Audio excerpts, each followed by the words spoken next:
அந்த பொதுக்கூட்டத்துல இடையூறு செய்வதற்காகவே தமிழக வெற்றி கழகத்தை சார்ந்த ஒரு சில கும்பல் சாட்டை துரைமுருகன் அவர்கள் பேசும்போது பல இடையூறுகளை மேற்கொண்டிருக்காங்க. எங்க போனாலும் அதான் கத்துவான். சாவு வீடு, சுடுகாடு வீடு, ஸ்டாலின் போனாலும் கத்துவான், காலேஜ்ல போனாலும் கத்துவான். ஒரு மூளை வளர்ச்சி குன்றிய தன்மை. கூட்டம் போடுற இடத்துலயே போயிட்டு கலவரம் பண்றது, கத்துறது, கதறது, இந்த மாதிரி ஒப்பாரி வைக்கிறது இது ஒரு கேவலமான ஒரு அரசியல். தீய சக்தின்னு இவங்க கத்துறானுங்க. இவங்க தான் இருக்கிறதுலே டிஜிட்டல் தீய சக்தி. இப்போ விஜய் 234 ஜெயிக்கிறாருங்க. என்ன பையன்? செங்கோட்டையும் எம்எல்ஏ, ஆதவர்ஜுனா எம்எல்ஏ ஆயிட்டாரு. என்ன பையன்? சார், அவர்கள் தான் நிறைய திட்டங்கள் வச்சிருக்காங்க. என்ன திட்டம்? கார் கொடுப்பேன், இது கொடுப்பேன்னா? கார் நிற்பாட்ட இடம் இருக்கு. உங்க அலுவலகத்துக்கு வெளியே வண்டி நிற்க இடம் இருக்கா? புதுசாக ஒரு குப்பை தொட்டியை உருவாக்குறாங்க. இருக்கிற குப்பை தொட்டியை கொளுத்தணும் அப்படின்னு பார்த்தா செங்கோட்டை அடுத்து ஓபிஎஸ் வந்தாலும் ஏற்றுக்குவாங்க, பைக்கோ போனாலும் ஏற்றுக்குவாங்க. தீய சக்தின்னு சொல்லிட்டு அவங்கள அதுலேருந்து வர ஆட்களை வச்சே நீ என்ன பண்ணுவ? சரிங்க சார், நீங்க சொல்ற மாதிரி பாத்தீங்கன்னா இப்ப நாம் தமிழர் நீங்க சொல்ற மாதிரி புரட்சியின் பாதையில போறாங்க அப்படின்னு பார்த்தா, அப்போ அவங்க இந்த இடத்துல வெற்றி பெற்றிருக்கணும்னா ஒரு சட்டமன்ற உறுப்பினர்னாலும் இருந்திருக்கணுமே இல்லையே? நாம் தமிழர் கட்சினா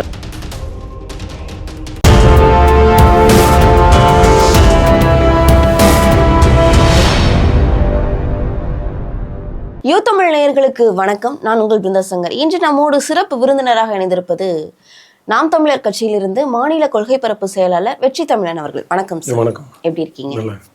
இப்போ நேற்று தேனி மாவட்டத்தில் நடந்த நாம் தமிழருடைய பொதுக்கூட்டம். அந்த பொதுக்கூட்டத்தில் இடையூறு செய்வதற்காகவே தமிழக வெற்றி கழகத்தை சார்ந்த ஒரு சில கும்பல் விசில் அடிச்சுக்கிட்டு, அதாவது மேடையில் நாம் தமிழருடைய மாநில கொள்கை பரப்பு செயலாளர் சாட்டை துரைமுருகன் அவர்கள் பேசும்போது பல இடையூறுகளை மேற்கொண்டிருக்காங்க. என்னதான் சார் அந்த தேனி மாவட்டத்தில் அந்த பகுதியில் நடந்துச்சு? இல்லை, இது தாவேக்காவினரோட அநாகரிகமான செயல். அவங்களுக்கு வளர்ப்பு சரியில்லைன்ற மாதிரி. கட்சி அரசியல் மேடைகளில் பேசுகிற பேச்சு ஒரு எதிர் முனையை தாக்கி தான் பேசுவாங்க, எந்த கட்சியாக இருந்தாலும். அதுக்கு மாற்றம் என்ன பண்ணணும்னா, இவங்க ஒரு கூட்டம் போட்டு, அது அடுத்த நாளோ இல்லை அடுத்த வாரமோ ஒரு கூட்டம் போட்டு மக்களுக்கு இந்த பாருங்கள் அவங்க இப்படி பேசிட்டு போயிட்டாங்க, அதுக்கு நியாயமான விளக்கங்கள் இல்லை, அவங்க தவறாக பேசிட்டாங்க, அசிங்கமாக பேசிட்டாங்கன்னு சொல்லி அது மக்கள் மத்தியில் தான் அந்த தீர்ப்பை விடணும். கூட்டம் போடுற இடத்துலையே போயிட்டு கலவரம் பண்ணுறது, கத்துறது, கதறது, இந்த மாதிரி ஒப்பாரி வைக்கிறது இது ஒரு கேவலமான ஒரு அரசியல் முன்னோட்டமாக அந்த தாவேக்கா ஆரம்பித்து வைக்கிது. கண்டிப்பா சார், நீங்க எவ்வளவு குற்றச்சாட்டை சொல்றீங்க. அந்த இடத்துல பாத்தீங்க அப்படின்னா தாவேக்கா தமிழக வெற்றி கழக வாழ்க, விஜய் வாழ்க அப்படின்னு சொல்லியிருக்காங்க. அதுல அவங்கள கிண்டல் பண்ணணும்ன்ற நோக்கத்தோடையே, அதாவது சாட்டை துரைமுருகன் அவர்கள் பேசுற மாதிரி என்ன பேசியிருக்காருன்னா, அவர் இருப்பா நீ இருக்க மாட்டா அப்படின்ற மாதிரியான விஷயங்கள்லாம் கடுமையான சொற்களை பயன்படுத்தி சாட்டை துரைமுருகன் பேசியிருக்காரு. இது சமூக வலைதளங்கள் அவர்கள் ட்ரோல் பண்றதை விட சாட்டை துரைமுருகன் அவர்கள் பேசினது மிகப்பெரிய பேசும் பொருளா இருக்கு. அரசியல் மேடை இப்போ அவர் என்ன சொன்னார் அப்படின்னா, உங்கள் தலைவன் மாதிரி கிடையாது எங்கள் தலைவன், உன் தலைவன் விட்டுட்டு ஓடி போகிறவன் அப்படி. இது அரசியல் மேடையில் பேசி தான் ஆகணும், மக்களுக்கு புரிகிற மொழியில். இப்போ யூடியூப் நேர்காணல், இல்லை தனி மனித நேர்காணல், தொலைக்காட்சி, இல்லை வேறு ஏதாவது பத்திரிகை செய்தி, அது ஒன்றுக்கும் ஒரு புரோட்டோகால்ன்ற மாதிரி. இது அரசியல் மேடைன்றப்ப இதுக்கு கவுண்டர் பதில் நாகரிக மொழி தான். திமுக காரங்க மாதிரி மற்றவங்க மாதிரி நம்ம வரலாறுலாம் பார்த்தோம்னா ரொம்ப கொச்சையாக பேசுகிறது மாதிரிலாம் இல்லை. இது அடிப்படையாக ஏற்கனவே ஒருத்தர் அங்கே உரண்டை எழுத்து இணையத்தில் இந்த தாவேக்கா தான் முதல்ல ஆரம்பித்தது. சாட்டை துரைமுருகனை ரொம்ப கொச்சைப்படுத்தி முடிஞ்சா நீ தேனிக்கு வா பார்த்துருவோம் அப்படின்னு சொல்லி ஆரம்பித்து விட்டது அவங்க தான். அதனால் இதை தாவேக்கா நீங்கள் சொன்னீங்க இன்னொன்று, அவங்க என்னமோ விஜய் வாழ்க தாவேக்கா வாழ்கன்னு போய் மங்காத்தா ரிலீஸ்லேயும் அதான் கத்துறானுங்க. ஏன் கத்தணும்? மங்காத்தா ரிலீஸுக்கும் தாவேக்கா வாழ்கிறதுக்கும் விஜய் வாழ்கிறதுக்கு என்ன சம்மந்தம்? ரிலீஸுக்கும் திரையரங்கில் சட்டையை கழட்டிட்டு குடிச்சிட்டு கொடியை அவரை பிடிச்சிக்கிட்டு கத்துறானே. அதனால் இது ஒரு என்ன சொல்ல, மனநலம் குன்றிய மனநல பாதிப்புக்கான போக்கு. அதனால் இதை அவங்க தான் மனநலத்தை வலிமைப்படுத்திக்கணும் பண்ணணும். எங்கே போனாலும் அதான் கத்துவான். சாவு வீடு, சுடுகாடு வீடு, ஸ்டாலின் போனாலும் கத்துவான், காலேஜில் போனாலும் கத்துவான். அது ஒரு மூளை வளர்ச்சி குன்றிய தன்மை. கண்டிப்பா சார். தொடர்ந்து சமூக வலைதளங்களை எடுத்துட்டா இதற்கு முன்பு இளைஞர்களுடைய பட்டாளம் நாம் தமிழருக்கு அதிக அளவு வரவேற்பு இருந்தது. இப்ப பாத்தீங்கன்னா நாம் தமிழர், அதாவது நாம் தமிழர் கட்சியை தாண்டி தமிழக வெற்றி கழகத்துக்கு மிகப்பெரிய வரவேற்பு அப்படியே திரும்பி இருக்கு அப்படின்னே சொல்லலாம். ஏன்னா அதாவது சமூக வட்டாரங்கள்ல மிகப்பெரிய அளவுல இருக்கக்கூடிய சீமானவர்களை முறியடித்து விஜய் அவர்கள் மேல வராரு அப்படின்ற கூடிய விஷயங்களா இருக்கட்டும். அதை விட பாத்தீங்கன்னா மிகப்பெரிய ஊடகங்களான சேட்டலைட் மீடியாக்கள்லையும் விஜய் காரை விட்டு வெளில வராரு, விஜய் வீட்டை விட்டு வெளில வராரு, வீட்டுல இருந்து எந்த இடத்துக்கு போறாரு அப்படின்றத முதற்கொண்டு மிகப்பெரிய அளவுல காமிக்க ஆரம்பிச்சிட்டாங்க. அப்போ இவர்களுடைய இளைஞர்கள், அதாவது நாம் தமிழருடைய இளைஞர்களுடைய கூட்டமானது விஜய் அவர்களுக்கு நிறைய போறதுக்கு வாய்ப்பு இருக்கு அப்படின்ற மாதிரியான விஷயங்கள்லாம் இங்கேருந்து அங்கே சொல்றாங்களே. போகாது. நல்லா புரிஞ்சுக்கோங்க.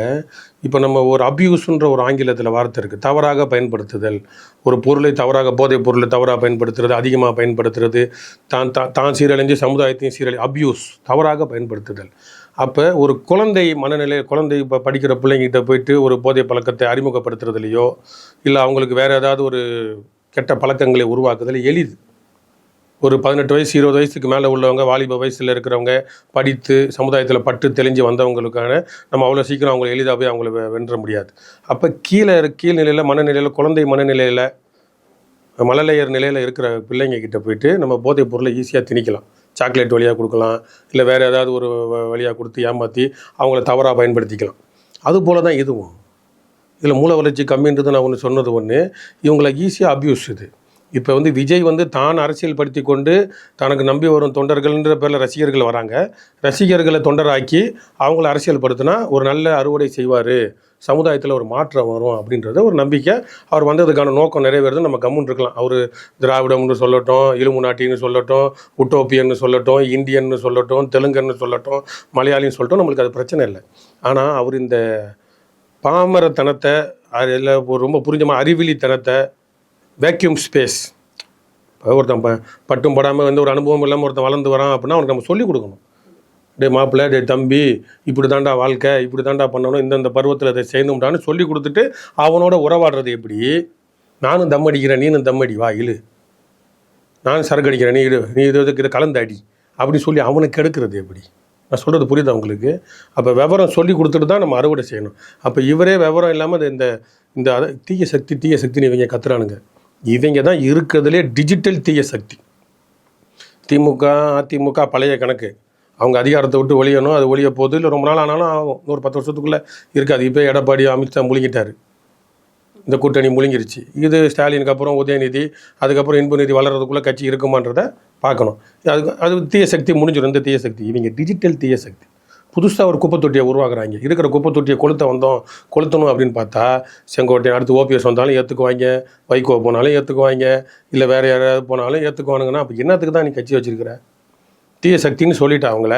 அதுலேருந்து வர ஆட்களை வச்சே நீ என்ன பண்ணுவ? புதுசாக எப்படி தூய சக்தி உருவாக்க முடியும்? அதனால் இது டிஜிட்டல் தீய சக்தி. அதாவது அங்கே போனால் தூய சக்தியாக மாறிடுவாங்களா இருக்கும். பாஜக காரன் விலை கொடுத்து வாங்குறதும் அப்போ இதுவும் என்ன? அப்போ இது எப்படின்னா ஒரு அரசியல் பிழைப்பு நோக்கம். நீங்கள் உண்மையான மக்கள் பணி, பெண்களுக்கு இடஒதுக்கீடுனா என்ன, ஒரு நிவாரணம், ஒரு பணிகள், குழந்தைங்களை இப்போ ஒரு குண்டு வெடிப்பு நடக்குது, இல்லை ஒரு உலக பதற்றம், போர் சூழ்நிலை நடக்குது அப்படின்னா பெண்களும் குழந்தைங்களும் அதிகமாக பாதிக்கப்படுவாங்க. ஏன்னா வீட்டுக்குள்ளேயே அடைப்பட்டு, எந்த உலகம் முழுக்க ஆணாதிக்க சமுதாயத்தில் பெண்களும் குழந்தைங்களும் வீட்டுக்குள்ளேயே அடைப்பட்டு இருக்கிறவங்க. இது யாருக்கு தெரியும்?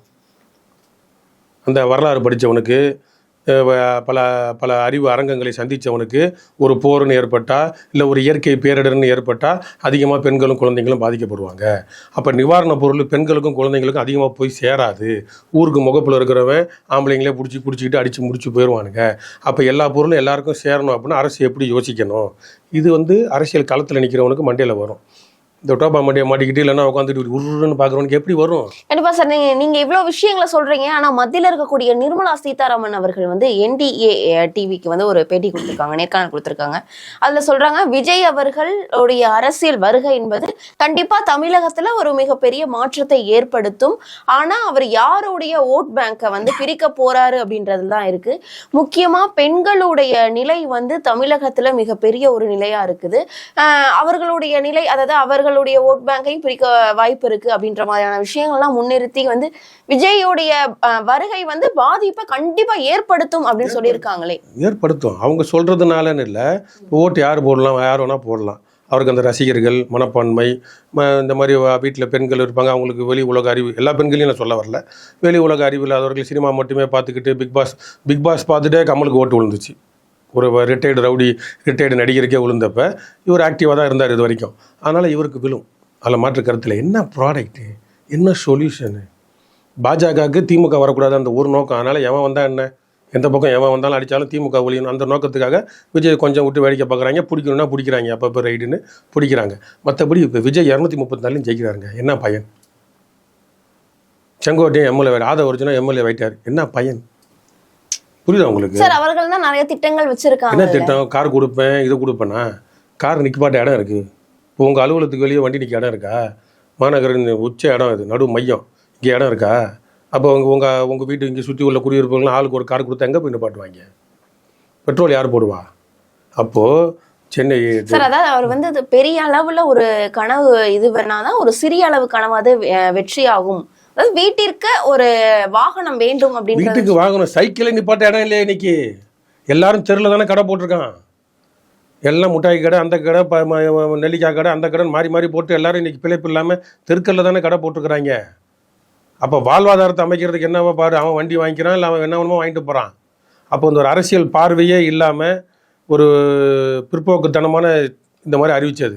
இப்போ என்ன வந்து கொள்கை இது தேர்தல் அறிக்கையில் என்ன வெளியிட்ட போகிறாங்க? எல்லா கட்சி இதையும் கட் காப்பி பேஸ்ட் பண்ணிவிட்டு வெளியிட போகிறானுங்க. பெரிய அறிவாக இருக்குது அங்கே. அதனால் நீங்கள் அதை தெளிவாக புரிஞ்சுக்கலாம். தான் அப்யூஸ், மனநலம் தான். மனநலம் பாதிக்கப்படுறது வந்து யாருக்கு வேணால் வரலாம். உங்களுக்கு வரலாம், எனக்கு வரலாம், மனிதர்கள் எந்த உயிரினங்களுக்கு வேணால் நம்மளோட அந்த தற்காலிக சூழ்நிலையை பொறுத்து நம்ம மனநலம் பாதிக்கப்படும். அதுலேருந்து மீண்டு வரதோ, அதில் தாழ்ந்து வீழ்ந்து ரொம்ப நாளுக்கு அப்புறம் எழுறதோ, மருத்துவம் போய் வரதோ, இது மனநலம் குன்றி பிறக்கிறதுன்னு இருக்குது பிறவிலேயே. அந்த மாதிரி இவங்க வந்து அந்த ஒரு ஸ்டேஜ்லேயே நிற்கிறாங்க. இதை தாண்டி அவங்க வளரலை அப்படின்னா குன்றவங்க தான் நம்ம ஏற்றுக்க முடியும் இவங்களை.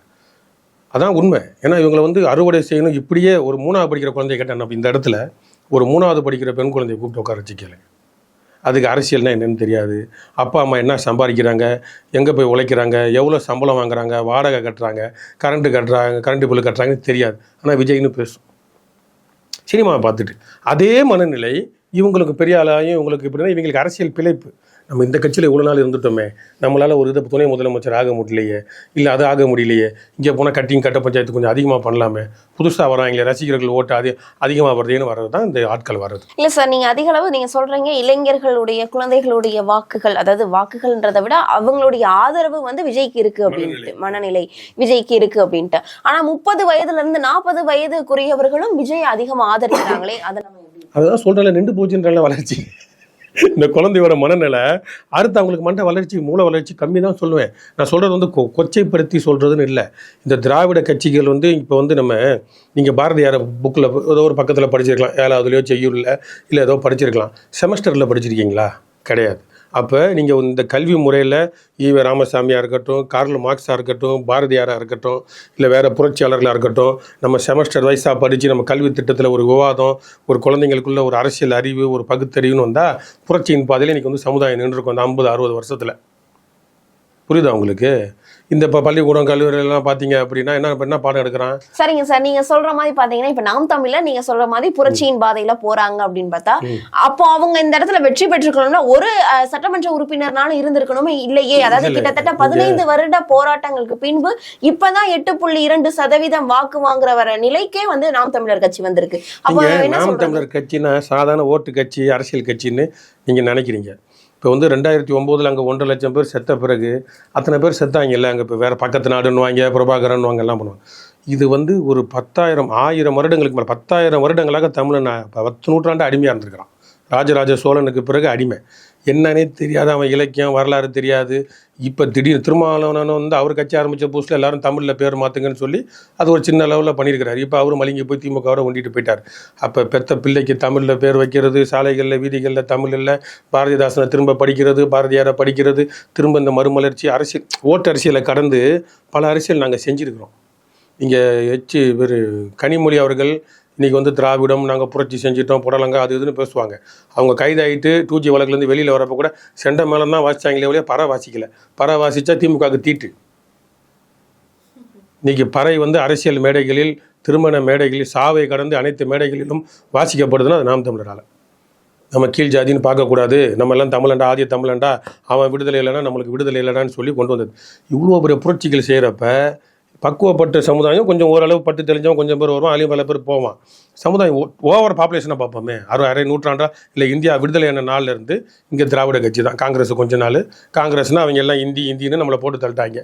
மொழிப்போர் நம்மளை நினைவு கூறுற அளவுக்கு அது தமிழர்கள் காமராஜராக இருக்கட்டும், பக்தவச்சலமாக இருக்கட்டும், யாராக இருந்தாலும் முத்துராமலிங்க தேவராயாவும் தேசியமும் தெய்வீகமும் ஒரு இரு கண்கள்னு யாரும் இந்த மண்ணை பார்க்கல, யோசிக்கலை.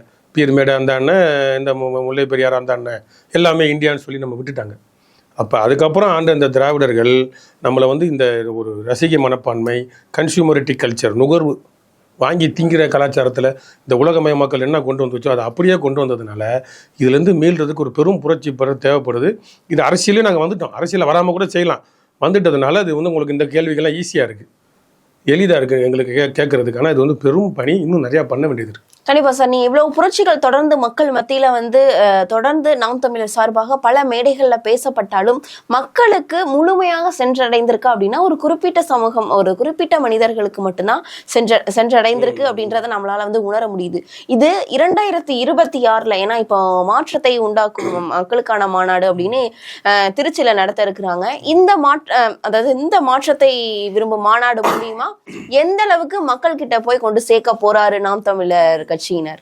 ஆமாம், இப்போ நீங்கள் இது வந்து இவ்வளோ பெரிய அரிய காரியமாக பார்க்கணும். என்னென்னா அந்த காலத்துலேருந்து புரட்சியாளர்கள்லாம் கணக்கு எடுத்தீங்க அப்படின்னா அவங்க பேசின அரசியலுக்கு கொலை செய்யப்பட்டிருப்பாங்க, தற்கொலைக்கு தூண்ட விட்டுருப்பாங்க, கலீலையா உலக உருண்டனால அவர் உயிரோடு எரிக்கப்பட்டார்.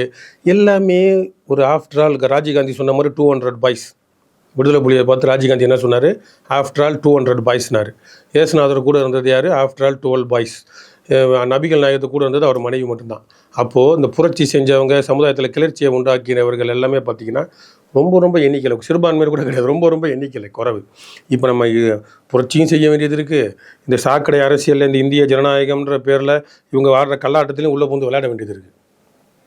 அதனால் இந்த ஓட்டு, தபால் ஓட்டு, அஞ்சல் ஓட்டு, இவங்க ஆடுற கல்லாட்டம், வாக்காளர் பட்டியல், இந்த அரசியல்லாம் இருக்குது. அதில் என்ன விளையாடுவாங்க? இப்போ எஸ்ஐஆர் வரை கொண்டு வந்திருக்கான், இன்னும் பூகம்பம் வெடிக்கலாம். இறுதி வாக்காளர் பட்டியல் இன்னும் வெளியிடலை. வெளியிட்ட பிறகு பாருங்கள், வெளியிட்ட பிறகு கட்சிக்காரெல்லாம் கொந்தளிப்பான். வெளியிட்ட தேர்தல் அன்றைக்கி ஓட்டு போடுறப்ப உங்களை மாதிரி பெண்கள்லாம் கொந்தளிப்பீங்க. நம்மளாம் ஓட்டு போட்டுருந்தோம், ஒரு நாள் போடல, 2 ஓட்டு போட்டிருக்கேன் எலெக்ஷனுக்கு. ஏன் நான் எந்த பேர் போச்சுன்னு உங்களுக்கு தெரியாது. அவங்க எதன் அடிப்படையில் எடுத்தாங்கன்றது முடிஞ்ச அளவு அவங்க டெமோக்ராட்டிக்காக பண்ணுற மாதிரி காட்டுறாங்க. பட்டியலை வெளியிட்ட பிறகு என்ன ஆகும்? ஆட்டோமேட்டிக்காக எரர் வந்தால் கூட ஆமாம் அதை திருத்துறதுக்கு நீங்கள் எவ்வளோ நாள் அலைவீங்க? நீங்கள் வாக்காளர் பட்டியல் நாளைக்கு வெளியிடுறாங்கன்னு வச்சுக்கோங்களேன். தேர்தல் வந்து ஏப்ரல் மாதமோ இல்லை மார்ச் மாதம் போனால் இதுக்கு இடைப்பட்ட நேரத்தில் நீங்கள் தாசில்தார் ஆஃபீஸோ இல்லை மாநகராட்சி மண்டல அலுவலகத்தில் போய் உங்கள் பேர் இருக்கான்னு பார்க்குறதுக்கு உங்களுக்கு நேரம் இருக்கா? அப்போ ஒவ்வொரு வாக்காளரும் போய் பார்ப்பானா? அப்போ இந்த அரசியல்களுக்கு மத்தியில் ஏதோ ஒரு வகையில் ஏதோ ஒரு இடத்துல பைபிளில் கூட ஒரு வசனம் இருக்குன்னுவாங்க, எங்கோ ஒரு கூக்குரல் கேட்குதுன்னு. அந்த மாதிரி எங்கேயோ ஒரு இடத்துல கத்திக்கிட்டு இருக்கிறோம், விடிவு பிறக்கும்னு நம்புகிறோம். கண்டிப்பா சார். அதே மாதிரி பார்த்தீங்கன்னா இப்போ இந்த 2026 அரசியல் களத்தில் கிட்டத்தட்ட 4 முனை போட்டிகள் அப்படின்னு இப்போ வரைக்குமே முடிவாயிருக்கு. ஒரு பக்கம் என்டிஏ கூட்டணி மிகப்பெரிய கூட்டணியாக இருக்குது, இன்னொரு பக்கம் இந்தியா கூட்டணி, இன்னொரு பக்கம் நாம் தமிழர், இன்னொரு பக்கம் தமிழக வெற்றி கழகம் வந்து இருக்குது அப்படின்றது உறுதியாயிருக்கு. இப்போ அதிமுகவுக்கும் திமுகவுக்கும் தான் போட்டி, அதே மாதிரி இந்த பக்கம் நாம் தமிழருக்கும் தமிழக வெற்றி கழகத்திற்கும் தான் போட்டி அப்படின்னு சொல்லிட்டு தொடர்ந்து பலரும் சொல்லிட்டு இருக்காங்களே, உங்களுடைய கருத்து? அதான் அண்ணன் போட்டு உடச்சிட்டாரு. நீ வந்து கட்சி ரீதியாக இவங்க பார்க்குறாங்க, நம்ம சித்தாந்த ரீதியாக பார்க்குறோம். விஜய் வந்து திராவிடமும் ஒரு கண்ணு, தமிழ் தேசியமும் ஒரு கண்ணுன்னு சொன்னார், இன்னும் ஓட்டிகிட்டு இருக்கிறாரு படத்தை.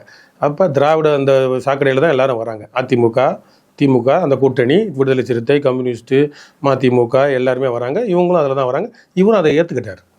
அப்போ திராவிடம்னு சொல்கிறவங்களாம் ஒரு பக்கம், நாங்கள் திராவிடர் இல்லை நாங்கள் தமிழர்னு சொல்கிறலாம் இன்னொரு பக்கம்னு அண்ணன் வெளிப்படையாக சொல்லிட்டார். இதில் கட்சி குச்சி, இவனுக்கு இத்தனை சீட்டு அத்தனை சீட்டு அப்படிலாம் கிடையாது. அப்போ சீமான் அவர்கள் சொல்கிற மாதிரி பார்த்தீங்கன்னா திராவிடத்திற்கும் தமிழ் தேசியத்திற்கும் தான் 2026 ஆமாம். இந்த போட்டியில வெற்றி வாய்ப்பு அதிக அளவுல யாருக்கு இருக்கும்? அது என்னமோ இருந்துட்டு போகுது. நாங்கள் வெல்லணும்னு நினச்சி தான் போராடுறோம், எல்லாம் பண்ணுறோம். மக்களுக்கு வந்து இந்த உணர்வை வந்து இப்போ உங்கள் ஒரு ஆளுக்கு புரிய வைக்கணும் அப்படின்னா உங்களோட வாழ்நிலையை புரிஞ்சு உங்களுக்கு ஏற்ற மாதிரி நம்ம பேசி அதில் நீங்கள் உங்கள் பட்டறிவை நீங்கள் சொல்லி அதில் நாங்கள் தெரிஞ்சுக்கிட்டு, அப்போ பற்றியா தமிழை என்ன காலத்துலேருந்து இன்ன வரைக்கும் நம்ம அடி வாங்கி இன்றைக்கி நீ இப்படி வந்தோம், இவ்வளோ டிஜிட்டலாக இருந்தோம், இவ்வளோ மாடர்னாக இருந்தோம், உன்னால் முடியலையே, இது அங்கே முடியுதே நம்ம சொல்கிறப்ப உங்களுக்கு அந்த வலியும் வேதனையும் புரியும். முத்துக்குமார் தீக்குளிச்சு இறந்தாருன்னா சும்மாவா இறந்தார்? அவர் எழுதின இந்த இறுதி சாசனத்தை படிச்சிங்கன்னா கண்ணீரோட இவ்வளோ பெரிய அறிவாளி போய் இறந்துட்டாருன்னு அர்த்தம். சரியா? அப்போ அந்த முத்துக்குமாரை கொச்சைப்படுத்தின கருணாநிதியை நம்ம காட்டுறப்ப ஒரு முத்துக்குமாரை எழுதின இறுதி சாசனத்தை படிக்க வச்சுட்டவங்களை, அதே முத்துக்குமார் வயிற்று வழியில் செத்து போனான்னு கருணாநிதி சொன்னதை உங்ககிட்ட காட்டினா உங்களுக்கு வெறி வருமா வராதா? அப்போ நீங்கள் தமிழச்சின்ற உணர்வு உங்களுக்கு பிறக்கும். அப்போ இந்த மாதிரி சிஸ்டமேட்டிக்காக அந்த காலத்தில் திண்ணை பிரச்சாரத்தை இந்த திராவிடர்கள் பண்ண மாதிரி நாங்கள் ஒரு வீடாக பண்ண வேண்டியதாக இருக்குது, பெற்றவங்களோட பண்ண வேண்டியதாக இருக்குது, கூட பிறந்தவங்களோட பண்ண வேண்டியதாக இருக்குது, கட்டணவங்களோட பண்ண வேண்டியதாக இருக்குது, பெற்றதோட பண்ண வேண்டியதாக இருக்குது, பண்ணிக்கிட்டு இருக்கிறோம். இது ரிசல்ட் கொஞ்சம் பொறுமையாக தான் வரும். கண்டிப்பா சார், கண்டிப்பா இந்த மாற்றம் அப்படின்றத வந்து 2026ல் எந்த அளவுக்கு இருக்குது அப்படின்றத நம்ம கண்டிப்பா வந்து பொறுத்திருந்து தான் பார்க்கணும். இன்னும் தேர்தலுக்கு குறுகிய கால இடைவெளி தான் இருக்குது. அந்த இடைவெளியில பல போராட்டங்கள், பல முன்னேற்பாடுகள்லாம் தொடர்ந்து பல கட்சிகள் பண்ணிட்டு இருக்காங்க. அரசியல் ரீதியா பல விவரங்களை எங்களோட பகிர்ந்தமைக்கு நன்றி. நன்றி.